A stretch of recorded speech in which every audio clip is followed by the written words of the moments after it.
Kilo என்ன ரேட்டுண்ணே போகுது? Kilo 20 ரூபா போகுது. கிலோ 20 ரூபாய்ங்களா? போன வருஷம் என்ன ரேட்டு போச்சு?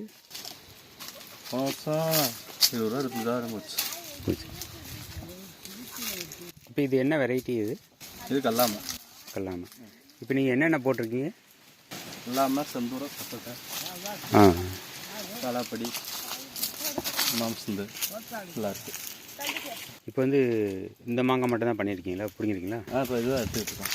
வேறு என்ன மாங்காய் இருக்குது? வேறு செந்தூரம் இருக்குது. செந்தூரம் அது இருக்கா? இப்போ பிடிங்கி வச்சுருக்கீங்களா? அதை இப்போ எடுக்கலை. செந்தூரம் என்ன ரேட்டு போகுது?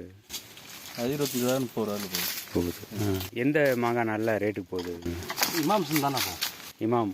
இமாம் நம்ம போட்டிருக்கோமா? இமாம் எவ்வளோ? இமாம் 90 ரூபா 100 ரூபா. எல்லாமே காய் தான்.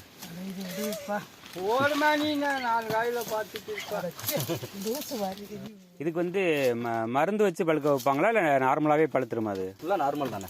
நார்மல் தான். நார்மல் தான். காய் கூட விளைஞ்சிருச்சுல்ல. 2 நாளில் பழுத்துரும் போது. இந்த கலரை வந்தாலே பழுத்துருங்க.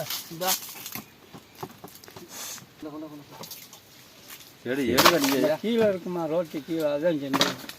இது கல்லாம இந்த அங்கே சப்பட்டை இந்த அவருங்க அது இந்த அந்த மரம் வந்து வாருங்க.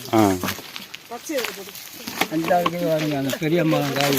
ஆமாம், அதாங்க வந்து சப்பட்டை. சப்பட்டை பழம் டேஸ்ட் வந்து அதாங்க நல்லா இருக்கும். இது அவர் ஒடிக்கிறது வந்து கல்லாமை. கல்லாமை. இந்த இது செந்தூரம். இது செந்தூரம். இது செந்தூரம். இப்போ எது வச்சா நல்ல லாபம் கிடைக்கும்? பொதுவாக வந்து சப்பை, செந்தூரம், கல்லாமை 3 ஒரு அளவுக்கு இது விலை கிடைக்குதுங்க.